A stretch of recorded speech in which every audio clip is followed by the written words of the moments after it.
Atenção que o assunto é Palmeiras e Oswaldo Pascoal já vai trazer detalhes tão pequenos de nós dois que serão compartilhados com um grande público, porque... Sim, é sempre uma fonte de inspiração, porque Sassá pode ir para o Palmeiras. Oswaldo Pascoal já trará detalhes, mas agora vamos falar do Verdão. Lá no CT do Palmeiras, Gudrian Neufer. Diga aí, Gudrian, tudo bem, Gudrian? Salve, salve, João! Peguei emprestado o bordão do nosso competente Fernando Caetano, mas o clima que está aí na mesa é o clima que também estava aqui na academia, João. Um ótimo clima, afinal de contas o Palmeiras estreou no Campeonato Brasileiro goleando. O treino teve muita conversa do Cuca, muita conversa com um jogador aqui, outro jogador ali, porque afinal de contas o Palmeiras vai ter uma maratona pela frente aí de jogos, então não dá para pegar pesado todo dia, e é véspera de jogo. Amanhã tem o Internacional no Allianz Parque pela Copa do Brasil, uma outra competição, mata-mata também, super importante. Então muita conversa por aqui. Depois o Cuca fez um trabalho de 2 toques, aquele famoso rachão, muita descontração por aqui no dia de hoje, mas o time pode ter novidades amanhã. Mais especificamente, uma novidade. Lembra daquela dúvida do Cuca na semana passada entre o William e o Roger Guedes? Pois é, essa dúvida ainda permanece, mas pode pintar um outro jogador nessa vaga, Rafael Veiga. Esta pode ser a grande novidade, ele pode ser a grande novidade do Palmeiras amanhã no Allianz Parque. Ninguém aqui revelou o time, a tendência é que o Cuca repita o time que goleou o Vasco no fim de semana, talvez com esta novidade aí, o Rafael Veiga. Aí serve para vocês analisarem se com o Rafael Veiga muda um pouco o esquema tático do Cuca ou não. Quem falou hoje com os jornalistas por aqui foi o atacante Dudu. Acho que é um pouco de falta, né, de tempo de treinar, e às vezes na conversa a gente se entende, se resolve muito bem. E o Cuca, acho que ele vai dar continuidade, né, ao trabalho dele, que ele começou ano passado. A equipe do ano passado jogava muito bem com ele. Esse ano também eu acho que com o Eduardo a gente jogou também bem, né, alguns jogos, muitos jogos, bem. Mas agora ele chega para continuar, para dar continuidade àquilo que ele começou ano passado. Fizemos, acho que, um bom jogo contra o Vasco.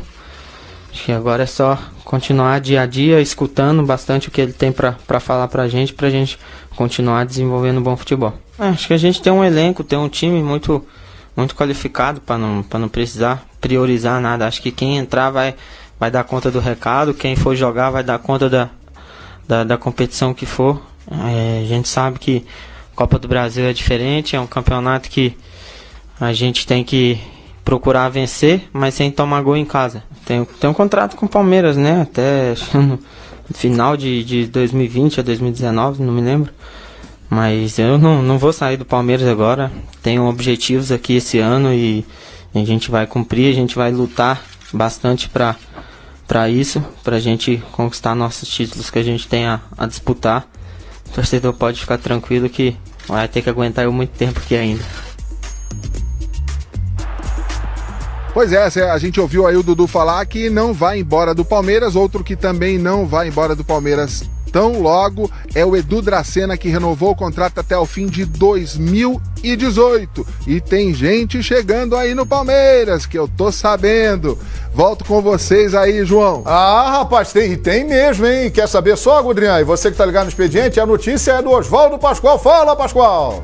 Não, a notícia foi divulgada ao longo do Fox Sports Rádio e até o Fábio Sormani, no finalzinho do Fox Sports Rádio, recebeu a informação de uma pessoa do Palmeiras e que o jogador tinha sido oferecido ao Palmeiras e que estava sendo analisada a situação do jogador. Pois bem, depois a gente começa, como é que é? A gente nunca perde esse negócio de repórter. Eu estava conversando outro dia até com o Quesada, né? A gente não perde essa mania, né? Quem já foi repórter um dia sabe o que é esse negócio.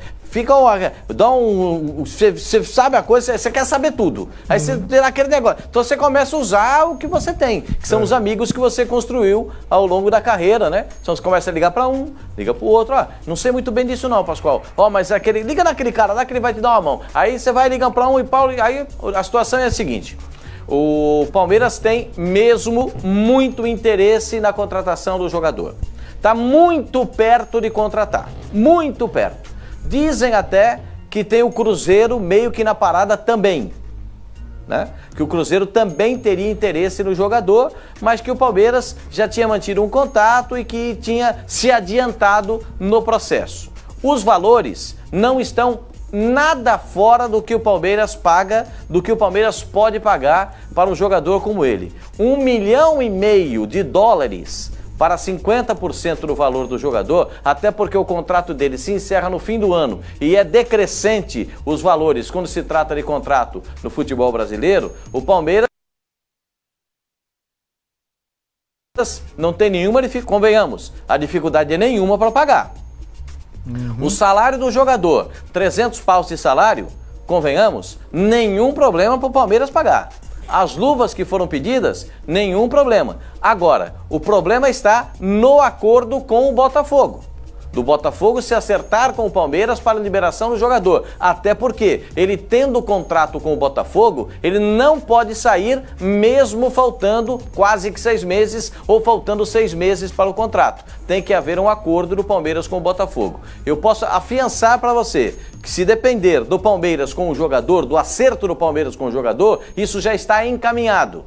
Agora falta o acerto do Palmeiras com o Botafogo para que a coisa seja definida. Perfeitamente. E o Cuca, né, sempre lembrando, para reforçar a informação, pediu a contratação de um atacante depois das saídas do Rafael Marques e do Alexandro. Outro detalhe, falando aí sobre o Sassá, hein?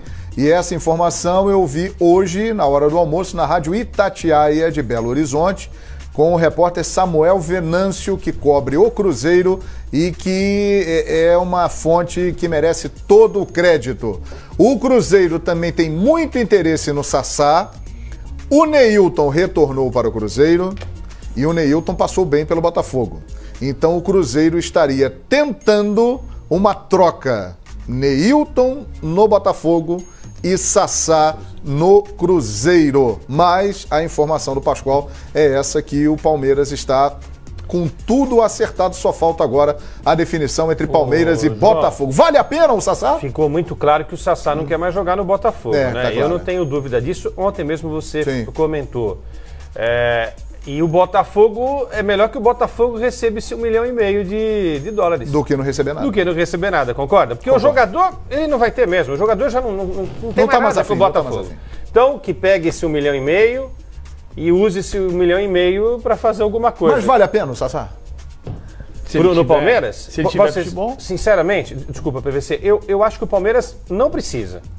O Palmeiras não precisa. Mesmo com as saídas do Por exemplo, o Corinthians precisa, o São Paulo precisa, o Botafogo precisa. O Atlético não precisa, o Cruzeiro também acho que não precisa, o Flamengo não precisa. Entendeu? Porque esses são times que já montaram o Palmeiras acho que está num outro patamar. O Palmeiras ele não está contratando jogadores. Está tirando reforço do. Não, eu acho que ele está fazendo investimento. Até porque tem um apoio de um banco. Bem, pode ser. Por que você paga agora? Mas o cara tem que jogar, né, Rodrigo? Concorda? Não, se ele ficar no banco. Eu acho que ele, com tanta competição, o Palmeiras tem um elenco farto, acho que vai acabar sobrando espaço para ele fazer alguns jogos, alguns gols. Me permita um detalhe rápido em cima do que você está falando, muitas competições. O Sassá jogou pela Copa do Brasil, Botafogo e Sport. Tá fora. E ele já jogou pela Libertadores, ou seja, ele jogaria no Palmeiras ou no Cruzeiro só Campeonato Brasileiro. Eu acho que boa lembrança. O Palmeiras tem 2 centroavantes. Tem 2 centroavantes. É isso. Hoje, o Palmeiras tem 2 centroavantes. Tem o Borja e o William. Só que o William é titular como ponta direita. Então você não tem um reserva de centroavante. Se você tivesse centroavante, é útil. A pergunta é qual o Sassá? Porque o jogador também não percebe que ele constrói um patrimônio com a carreira dele. Quando ele demonstra a displicência, a falta de compromisso, que é o que estão acusando o Sassá no Botafogo, ele carrega isso para outro lugar. Então, qual o Sassá? O Sassá que entra em campo e joga, esse serve para qualquer clube do Brasil, ele é talentoso. Agora, o Sassá, que na hora que é dispensado... Vai ao show do Mumuzinho? Se bem que é muito bom o show do Mumuzinho. Ele pode ir pro show do Mumuzinho. Eu vou ao show do Mumuzinho quando eu puder. Ele pode até ir pro show do Mumuzinho. O problema é a falta de comprometimento. O problema é a falta de comprometimento. Então, porque você vai contratar um jogador que está demonstrando que não tem comprometimento com o Botafogo e que, portanto, em algum momento, se ficar no banco, se não estiver satisfeito, pode não ter também. Vai ao show do Mumuzinho em São Paulo. Pela qualidade dele... Só que o Sassá já vai avisado que o último que fez uma coisa lá que o grupo não gostou, eles transformaram o jogador em múmia. Então ele já está avisado, ou não? Já vão dar letra para ele na chegada. Né? Já vão dar a letra para o último que foi fazer gracinha, que não estava se sentindo confortável para ir para a concentração como reserva, ele foi transformado em múmia. Ele foi para a concentração, os caras mandaram de volta. Vai para casa que depois a gente vai conversar. Não, mas eu não vai conversar nada, vai embora. Conversaram com ele daquele jeito. Então o Sassá já sabe como é que a banda toca do outro lado, hein? Será que eles vão repetir aquilo? Que desagradável, hein? Agora você vê, o Sassá fez uma pedida de renovação para o Botafogo, que o presidente do Botafogo classificou como impagável, absurda, e para o Palmeiras não é. O Palmeiras pode cobrir. Falou-se um tempo atrás da possibilidade de ele ir para o futebol da Rússia, que aí o Palmeiras seria um concorrente. Hoje no Brasil ninguém concorre com o Palmeiras em termos financeiros. O Sassá, nesse momento, está querendo grana. Quem pagar mais leva, e no Brasil não tem para ninguém, é o Palmeiras. A situação é curiosa do Palmeiras, porque a gente fala muito de dívida, que serve muitas vezes como a gente se escorar para dizer por que tem que vender jogador. O Palmeiras em 2014, no processo de reeleição do Paulo Nobre, era um clube que tinha uma situação financeira delicada. Em 2012, quando foi o processo de eleição, a primeira eleição do Paulo Nobre, era uma situação financeira que a dívida era de 170 milhões de reais, mas falava assim 220 milhões de reais. Para um clube que faturava na época 250 milhões de reais, não era uma situação confortável, não me parecia desesperadora, mas pintava-se como desesperadora, como hoje se pinta no São Paulo. Claro que tem um patrocinador e tem a maneira como o Paulo Nobre colocou dinheiro para refinanciar a dívida. O Paulo Nobre não foi um mecenas do Palmeiras, o Paulo Nobre refinanciou a dívida, colocando o dinheiro dele como garantia. Ele já recebeu. Está recebendo, né? Ele já recebeu de volta mais de 60. A juros lá embaixo, para ajudar o Palmeiras. E já recebeu perto de 60 milhões de reais de volta do dinheiro, dos 110 milhões de reais que ele colocou lá dentro. E recebeu, desculpa, só rapidinho. O Sassá tem algum para emprestar ele lá. O Sassá também está com grana. Recebeu um antecipado que não precisava. Esse dinheiro poderia ter sido usado pelo Palmeiras com juros e correção monetária. Como às vezes, assim, claro que toda a situação de dívida é preocupante, a do Palmeiras era preocupante e foi uma situação diferenciada, como diz Rodrigo Bueno, mas é incrível como você consegue transformar rapidamente se você trabalhar sério. Exatamente. Que é o caso do Flamengo também. Como o Flamengo está conseguindo fazer, sair de uma situação caótica, de uma dívida de 800 milhões de reais, para ter uma dívida que é R$1 arrecadado para R$1 devido. Mas olha, gente, essa coisa de dívida, eu não vou me esticar muito a conversa, porque é chato falar de dívida. Eu tô com paciência. Eu falei disso porque o Palmeiras é muito fácil pagar o Sassá. Absolutamente certo. Desculpa, não, eu tô dizendo que em cima, até para confirmar isso que você está falando, para concordar com você, para fortalecer o que você está falando. Dívida nunca foi problema para clube brasileiro. Se fosse assim, vamos citar um exemplo, o Corinthians jamais na história pensaria em trazer um cara chamado Ronaldo. O Corinthians estava devendo o mundo naquele... Bom, ainda continua devendo, porque tem um estádio de 1 bi e pouco para pagar. Mas o Corinthians trouxe o Ronaldo. Se fosse assim, não teria trazido o Ronaldo. O Ronaldo estava treinando aqui no Flamengo, João. É verdade. Não teve um cara do Flamengo para chegar pro Ronaldo e falar assim: Ronaldo, querido, você quer jogar no Flamengo? Não apresentaram nenhum projeto. Corinthians, o Joaquim Grava alinhavou, veio lá o Andrés, o Vanderberg, de mestre do Corinthians. Então é isso. Então dívida, você tem razão, PVC. Dívida não pode ser encarado como uma coisa definitiva. Uma coisa, claro. Porque dívida hoje rebaixa time, né? Pode rebaixar. Hoje dívida pode rebaixar, não dá para vacilar, né? Você tem que administrar a dívida, pagar a dívida. Estou dizendo só que a médio prazo você consegue contornar. Estou dando exemplos de um time que há 4 anos tinha uma situação ruim. E hoje nada de braçada. O inacreditável é o seguinte, só essa questão do Sassá, que passa pela cabeça dos dirigentes desse momento do Botafogo. É hora de alguém vir a público e falar abertamente. Porque não é a primeira vez, já no início do ano, na temporada, o Sassá foi afastado. O professor Antônio Lopes com a palavra aqui no Expediente de Futebol. Seja bem-vindo. Porque o Botafogo educou o Sassá para jogar futebol novamente, ou não? Sim.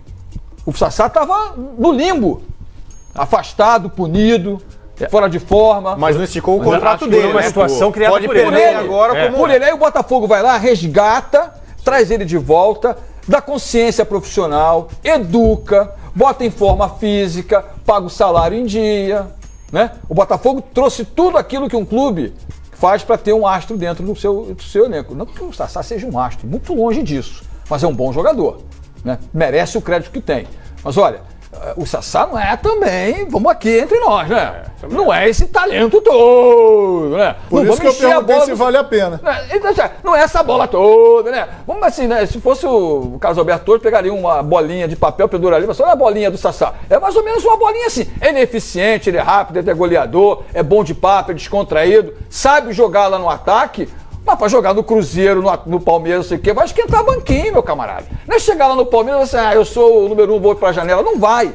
Vai para a janela do assento 43, lá no fundo do ônibus. Lá perto do sanitário, lá perto do banheiro, sabe aquele? É lá que ele vai sentar, porque lá na frente joga a galera. Ele vai chegar no Cruzeiro, tem um Rafael Sobres lá na frente, pô, tem um Ábila lá na frente. Ah, pelo amor de Deus. Ou seja, o Botafogo tem que virar público mais uma vez, se manifestar como se manifestou da primeira vez. O Sassá está sendo irresponsável como jogador de futebol profissional. Aliás, Paulo Lima, me permita, Paulo Lima, hoje nós tivemos lá ocorrências no Newton Santos, né? Com a saída dos jogadores, torcedores cercaram lá os carros e quiseram conversar com alguns jogadores, entre eles o Sassá. Nós vamos trazer as informações do Botafogo.